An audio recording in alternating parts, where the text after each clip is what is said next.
Right, if you're going on a long bike ride, you're going to need all of these tools. No, you don't. You want to go flyweight, mate. No, you need a maximal approach, and I'm going to show you how. I'm going to show you how. So in my mind, I think there's 3 areas you always need to consider. That's trailside maintenance, puncture repair, and personal comfort. Yeah, there is a minimal and maximal approach to this, so let's explore them. So if you're going to commit to a long bike ride and you don't want to go home early, then you're going to need tools that will cover every maintenance mishap out on the trail. So I'm talking a proper multi-tool with Allen keys that go into every single bolt on your bike, including your pedals as well. And you're going to want a chain breaker on there as well, or a separate chain breaker, because you never know when you're going to put down too much power and snap that thing, or if you might even get it twisted and wrapped around the chain guide, which has happened before. And then you're going to need your quick link to put it back together once you've broken it. And you know what? Why not also have some pliers as well to help you with that chain job? This one here doubles up as a set of tire levers as well, so you're kind of saving space there. And of course, why not have a Leatherman or a Jobii or Swiss Army knife, some kind of folding plier system that means that you can get out of trouble, maybe have some cable cutters in there as well, just in case you need to redo your dropper post cable as well. I've got some cables in here as well, some here. Definitely need some of those. I've definitely used this to unseize a valve out in the middle of Scotland, so that definitely kept me going. You know, you just want to be prepared with all the spares, don't you? No, you don't, not really. Not with all that. If I snap a chain, or if I smash a derailleur, I am going to be walking to the local shop. Scoot, carry, hike, whatever. I go home. I just carry this little guy, the Ninja T8 Plus. Check this out. So it's got all the tools I need to loosen and tighten bolts on my bike. But sometimes I actually don't really want to be carrying a backpack or a bum bag or anything. So my bike will carry most of it. So I have a Toe Peak BB hidden tool, which has a chain breaker on it and a little mini Allen key set to tighten and loosen all those nuts and bolts. But on my old Bayer, if I don't have any tools on me and I actually forget them, take a look at this. So on here, I have a little flip. That has all the tools I need as well.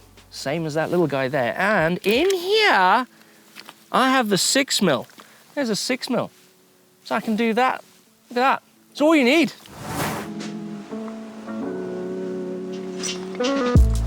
Now, punctures are probably the most likely thing to end your ride early. So if I'm in the middle of nowhere, I don't want to be wasting my time pumping like mad on this tiny little pump. I always go for a proper sized one. This one even folds out into like a mini track pump, and I've even got a gauge up here. So that helps, but if you don't have a gauge, I do recommend bringing out a tyre pressure gauge as well, because it is handy to get your tyres absolutely perfect, because there's nothing worse than being too hard or too low when you're out on a ride. And these things barely weigh anything. Now, if you're running tubeless, you're gonna want something to insert a tyre plug. So obviously you're gonna need a bunch of tyre plugs.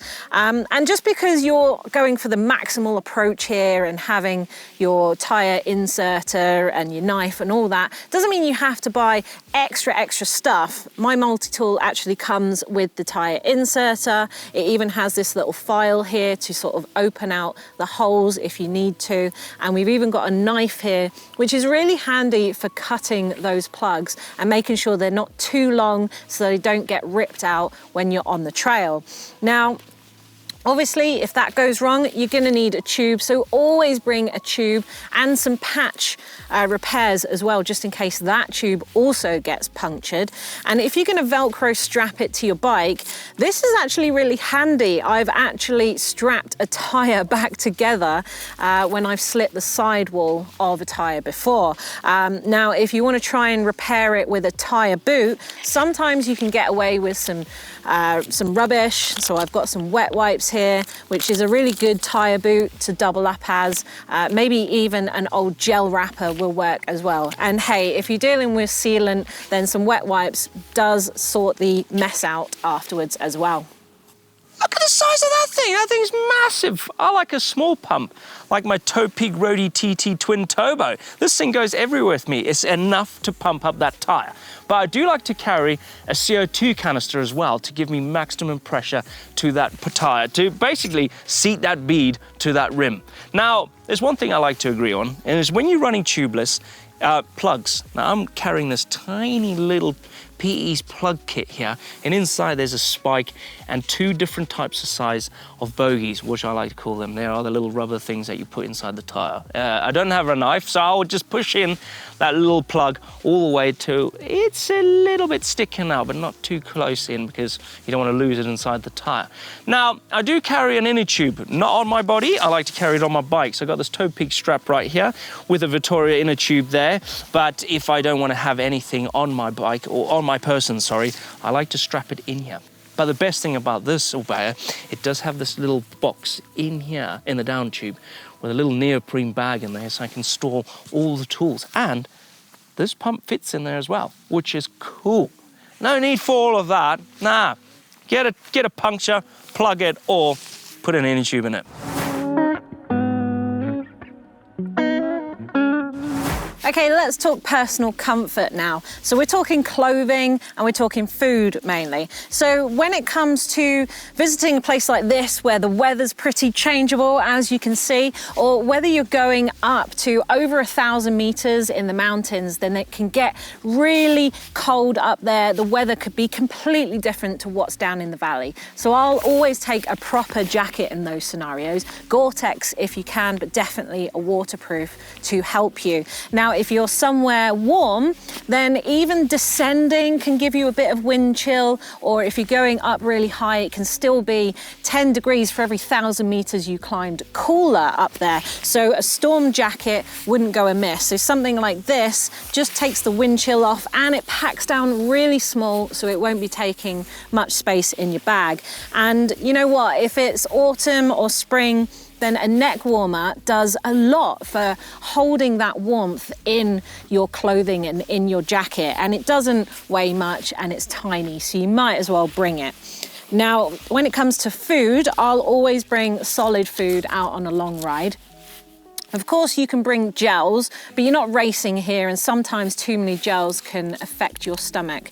Now, bear in mind that your body can only hold about 60 to 90 minutes of stored energy in carbohydrates and whatnot. So you're going to need some extra carbohydrates if you're going out for more than 2 hours. So to save some space, sometimes I'll put carbohydrates in my water as well. So not electrolytes, they won't give you energy. That's just to keep you hydrated. You want carbohydrate drinks if you're going to go for that in your water.